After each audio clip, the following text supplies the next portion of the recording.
we're heading to the beautiful province of Newfoundland and Labrador. Canadians across the country have been celebrating and cheering on the men's national team. And in Newfoundland, where he likes to summer, is where we will find longtime sports journalist Stephen Brunt, who's once again joining us here on Bet365. Great to have you back on the show, Stephen. And you know, when we're looking at what's happening right now with the men's team here at the World Cup and making history, you've covered so many big events, from Olympics and NBA finals and MLB finals and everything that you can think of as well that this country has celebrated. Where does this game versus South Africa fall into a lot of these momentous moments in Canadian sports history? Well, you know, this tournament, Andy, has been really, like, this is a special moment, the larger World Cup in Canada and a Canadian team being competitive in a World Cup. I've covered a lot of World Cups too, going back to '94, USA '94, and you know, to be covering a World Cup on home soil. I was at the Canada-Bosnia game in Toronto, which was remarkable. Yeah, this is right up there. I hate to say it's up there with hockey moments, but like a lot of the moments we talk about are hockey moments, or the Blue Jays in the World Series, or the Raptors winning the NBA championship. I think overall that's where we are. But you know, it's funny with this game, this South Africa match coming up, because I think all of us going into this World Cup as talking about the Canadian men's national team thought, well, what are the goals here? Well, win a game at the World Cup. Canada's never won at the World Cup. Get out of the group, get into the knockout phase. And they've ticked all those boxes already. But because, you know, just because of the way it's broken in some ways, and the fact that that Canada is now a favorite going into the round of 32, into a knockout game, like I think the assumption was Canada would be up against it, and this would be the moment when they would run into one of the great powers in the sport, and you know, we would have kind of the defining moment. But I think expectations have shifted because of that, and I think, you know, people kind of expect them to win now, right? Like, it's kind of like, you know, you get what you want, and expectations are fulfilled, but what about the round of 16? So yeah, this doesn't kind of feel like the thing, maybe. And again, maybe that's still to come. I think that's a mistake, by the way, because I think, look, you still got to win, and South Africa got that result against South Korea, you know, full credit to them.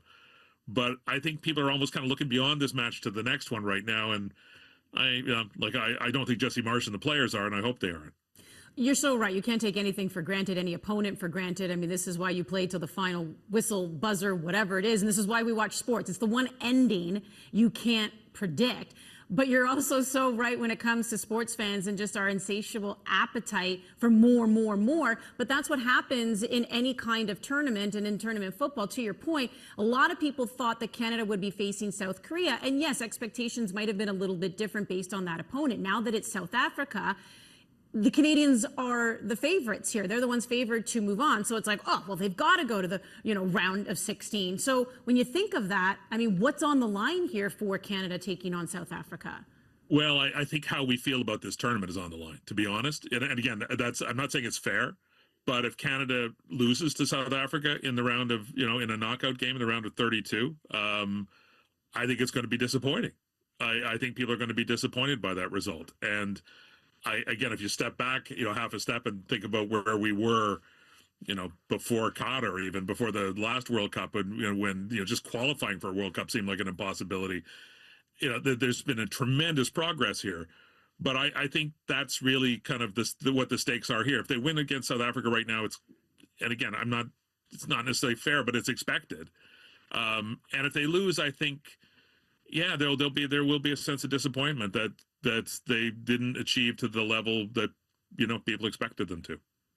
You mentioned 2022. I want to go back to that just a moment, because during the qualifiers right here on One Soccer, and we were on location for a lot of them, there was a lot of support from Canadians, but a lot of people jumped on the bandwagon. We love bandwagoners, don't get me wrong here. But because of that, a lot of them didn't even have Canada Soccer kits. They were wearing Hockey Canada jerseys. So it's almost like back then you would see a lot of hockey jerseys in the stands. Now you're seeing proper Canada Soccer kits. Like, where have you also seen that growth? If we were looking at this bigger picture, the sport in this country, even from 2022 to now. Oh, Andy, it's massive. You know, like and again, like, you don't have to have a long memory to remember, you know, Honduras 8, Canada 1, right? Like, if you've been around if you've followed the men's national team for a long time, there's been a lot of heartbreak and a lot of disappointment. Even going back, just before Jesse Marsh took over the team, after John Herdman, when they played, I was at a match in Dallas when they were playing Trinidad. They beat Trinidad to get into the CONCACAF playdowns. And it was a dreadful match. It was they were life and death against a really weak Trinidad team, but that was before the Copa, and that was before those friendlies they played against really good European opposition, and this phase. But in general, look, I think soccer is that we are in a soccer literate, soccer passionate nation. There's been a tremendous evolution in terms of how people follow the sport and understand the sport, and it was just. I think people have been waiting for something to get behind. And we had it with the women's national team. We've had it. We've been very lucky with having a great women's national team. And you saw how people fell in behind them. But, this is a sea change. Qatar was a happy surprise. I don't think anybody, right after the pandemic thought they were going to qualify for Qatar. And then, that wonderful qualifying campaign where they beat the United States and they beat Mexico. And, it was glorious. And I think, there is we are riding a wave right now. But with a wave comes expectations, right? It's not the first time anymore. It's the second time, and we're at home, or we were at home. And I think a lot of people are tuning in right now and saying, hang on, I thought these guys were, and I still think they will. And I still think they will, we will get a result that we'll be very, very proud of out of this World Cup. But there's a lot of people just tuning in now. Well, in the past 4 years as well, I think a lot of these players have become household names because of 2022. They go on play for European teams. You know them. And the biggest name, obviously, would be the captain. And because he has just achieved so much, number 19, you see those kits for sure in the stands, Alphonso Davies. But we have yet to see him. And as a journalist who has, again, covered many teams, and I'm sure you've also covered teams when there's been, some controversies around, or maybe there's just some sticky subjects that you have to approach. What are you making right now of how things are being handled with Alphonso Davies? I got to say the kind of, and I love what Jesse Marsh has done with his team. Let's just be straight up here. I like the way they played. I like the attitude. I like a lot of things. I think it's been, there's no downside to what's happened as far as I'm concerned with Jesse Marsh taking over this team. But the gamesmanship around the lineup, it's funny, and it reminded me of. I covered the Canadian women's national team in the World Cup in Germany in 2011. And I don't know if anybody's listening to this remembers, but Carolina Marachi was the coach of the Canadian women's team. Christine Sinclair had suffered a broken nose in the first game there against Germany, against the home team. They lost, but played well. And then Carolina Marachi decided to play all these games around whether would Christine Sinclair play in the second game, and all this gamesmanship about they were playing France in the second match of the tournament. And, would she or wouldn't she? And it was all... and I remember kind of thinking and she played, and Canada got played off the pitch, and then they had a disastrous third game, and there was a terrible tournament, and all of that stuff. I don't think the French team in that case were losing sleep about whether or not she would play. I think they assumed she would play. I don't think Switzerland and their coaches were losing sleep about whether if Alphonso Davies had played, he would have played, and they would have dealt with their, Switzerland's a very good, very competent international side.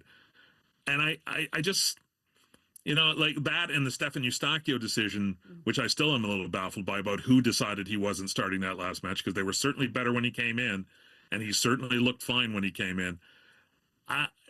Again, we're at a level here now where that stuff feels a little, I don't know what's the phrase, a little bush league to me. Look, you're not fooling anybody here, right? They're prepared. You're playing teams that are prepared. You're in the World Cup. I don't think it's worth the, it's worth the effort to try and fool people. All right. Well said. Thank you so much, Stephen. It was great catching up. Thanks, Andy.